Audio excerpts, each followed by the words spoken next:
कभी किसी गाड़ी में लिखा हुआ देखें पीछे सास के आशीर्वाद, कभी लिख देना गाड़ी में सास के आशीर्वाद।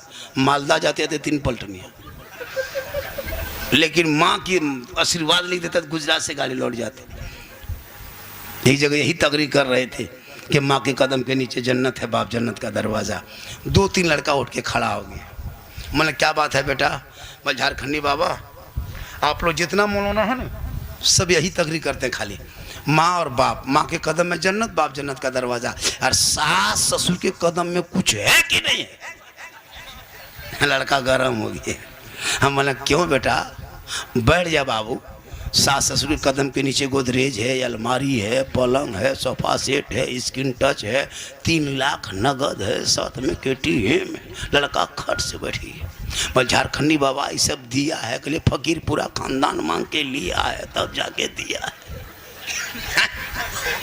माँ बाप को मानो, ये तेरे घर, सास ससुर को मानो, ये तेरे घर का मेहमान है। माँ बाप महान है। एक आदमी पढ़ के आया, अपनी माँ को कहा, ए माँ आपने मुझको पढ़ाया लिखाया, हम जवान हो गए, हम चाहते हैं कि आपके हक अदा कर दें। माँ कही बेटा ए बाबू, दुनिया में आज तक किसी ने माँ बाप का हक अदा नहीं कर पाया है, तुम कैसे करोगे? कहा नहीं माँ हम कर देंगे। बेटे को डॉक्टर बनाया था, पढ़ाया था, बहुत बड़ा पढ़ा लिखा डॉक्टर बन गया। तो माँ ने बेटा ने सोचा कि हम क्यों ना माँ बाप का हक अदा कर दें। तो बेटा जिद करने लगा। माँ बोली नहीं मानेगा बेटा, बोल नहीं मानेगा, हम हक अदा कर देंगे। माँ बोली ऐसा करो बेटा, आज तुम अपने कमरे में नहीं सो, मेरे ही पास सो जाओ। बूढ़ी माँ 65-70 साल की सोई है, बेटा 60 में साथ में सो गया। बाप माँ के साथ में बेटा भी सो गया। जब सो गया बेटा, माँ बेटे सो गए, कुछ रात बीत गई तब माँ उठ के बैठ गई। कहे बेटा अरे बाबू, ये डॉक्टर साहब पानी प्यास लगी है, मुझको 1 गिलास पानी पिलाओ। बेटा उठा, घड़ा के पास गया, पानी भरा, माँ को ला के दे दिया। माँ आधा पानी पी और आधा जहाँ लड़कवा सोता था वहीं गिरा दिया। बेटा ने कहा माँ क्या बात है, पानी गिरा दिए? कहा बेटा हाथ का बैलेंस से गड़बड़ा गया, बुढ़ापा का आलम है, हाथ कांप गया, पानी गिर गया। क्या करें बेटा? सो जाओ इसी बगल में। बेटा फिर सो गया, माँ कदा करने सोया था। फिर 2-1 घंटा बाद फिर माँ उठ के बैठ गई। क्या हुआ माँ? बेटा पानी प्यास लगी है। फिर बेटा उठा, फिर घड़ा के पास गया, फिर पानी भरा, फिर माँ को ला के दिया। फिर माँ आधा पानी पी, फिर माँ बिस्तर में पानी गिरा दिया। अब की बेटा पारा 2G से 4G पकड़ लिया। पानी पीते हैं, ढाल देते हैं, कहाँ सोएंगे? माँ बोली बेटा ऐसा करो, थोड़ा बगल में घिसक के सो जा। बेटा फिर सो गया। अब की गहरी नींद में जब बेटा सोया, उसके बाद 2-2:30 बजे रात माँ हिला के उठाए, बेटा ए बाबू, ए डॉक्टर साहब उठ उठ उठ। क्या हुआ? ठंडा पानी से प्यास नहीं बुझ रही बेटा, सो मुझको ऐसा करो, हमको गर्म पानी पिलाओ। अब बेटा फिर लकड़ी दिया चूल्हा में, फिर डेगची चढ़ाया, फिर पानी गर्म किया, फिर ला के माँ को दिया। माँ 1-2 घंट पी, फिर पनिया बिस्तरों में गिरा दिया। अब की बेटा पारा एकदम 5G से ऊपर, बार बार पानी पिए, पूरा बिस्तर भिगा दिए। कहाँ आपके माथा में सोएंगे?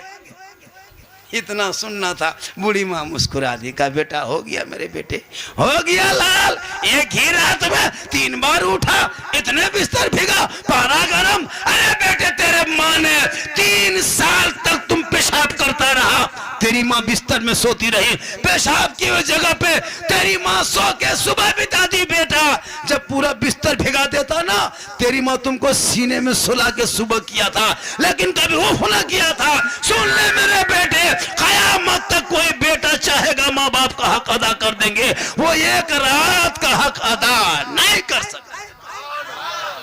क्या लगता है माँ बाप को पाली पे खाना दे तो बड़ा एहसान करते हो? नहीं, 1 रात तेरी माँ तेरे लिए जो जागी है ना, तुम कयामत तक अदा नहीं कर सकते। एक साहबी नबी की बारगाह में गए, कहा या रसूल अल्लाह, मैं अपने माँ बाप को कंधे में बिठा के मक्का ले गया, हज कराया, फिर वापस पैदल घर आया।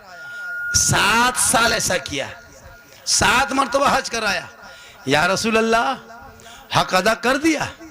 मेरे आका फरमाते नहीं, तुम 7 मरतबा माँ को बाप को चढ़ा के कंधे पे बिठा के मक्का ले गया, हज करवाया, लेकिन तूने हक अदा नहीं किया। जब तुम पैदा हो रहा था ना, उस वक्त माँ को झटका लगता था दर्द का, वो एक दर्द का झटका तो अदा नहीं कर सका।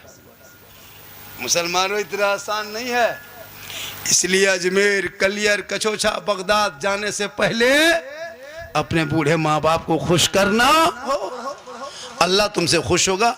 और माँ बाप की खिदमत करो। अभी हज का महीना है, सब लोग पैसा वाला हज के लिए चले गए, बंगाल से, बिहार से, झारखंड से, यूपी से, नेपाल से, हर जगह से गया। जिनके पास अल्लाह ने दौलत दी है वो मक्का शरीफ देख रहा है, मदीना शरीफ देख रहा है। आपके पास दौलत नहीं है, रुपया टाका कौड़ी नहीं है, आप मत घबराना, परेशान मत होना, मत चिंता करना, मत फिक्र करना, मत कुछ सोचना।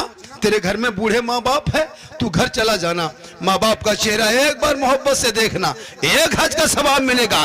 2 बार देखना, 2 हज का सवाब मिलेगा।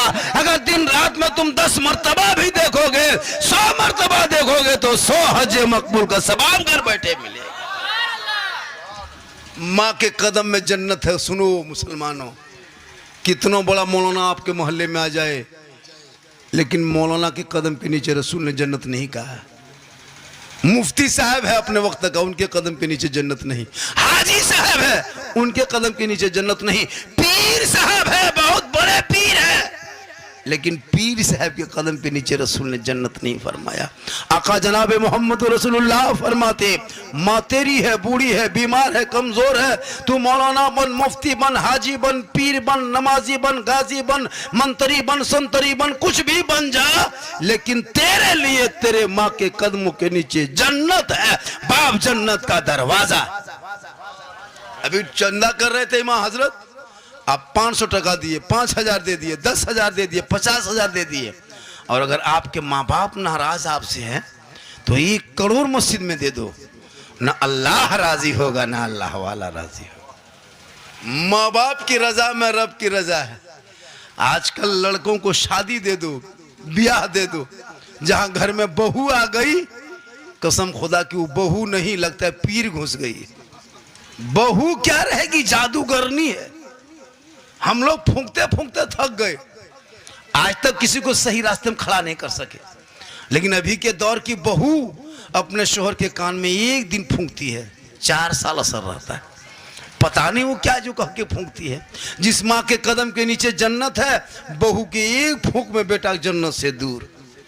अब वही बेटा हम लोग के पास आता है, झारखंडी बाबा, मतलब क्या बात है बेटा, बोल मेरा घरवा गड़बड़ा गया है। मतलब हम क्या करें बेटा, बोल चलिए थोड़ा मेरा घरवा देख लीजिएगा हजरत। हम बोले बेटा हम राजमिस्त्री नहीं, तुम्हारा घर देखेंगे, हम मौलाना घर देख के क्या करेंगे। बोल हजरत कम से कम घरवा खराब हो गया तो कुछ कर देते। हम बोले घर खराब हो गया तो रंग पचड़ा करवाओ, हम क्या कर देंगे। बोल नहीं झारखंडी बाबा, कम से कम हमारे घर में बैठ के 1 बोतल पानी पढ़ देते। हम बोले देख रहे बेटा, हम 2020 के लॉकडाउन के बाद हम पानी बोतल में पढ़ना छोड़ दिए बेटा, अब हम पूरा चपाकले पढ़ दे रहे हैं। 1 बोतल पानी में क्या होगा बेटा, पूरा खानदान पे नमाजी गोदाम है, तो 1 घोंट पानी में क्या होगा, पूरा चपाकले पढ़ देते हैं, उसी को चलाते रहो, नहाते रहो, पीते रहो, वहीं पड़े रहो। नमाज तो पढ़ना नहीं, खाली पड़ा हुआ पानी पियो।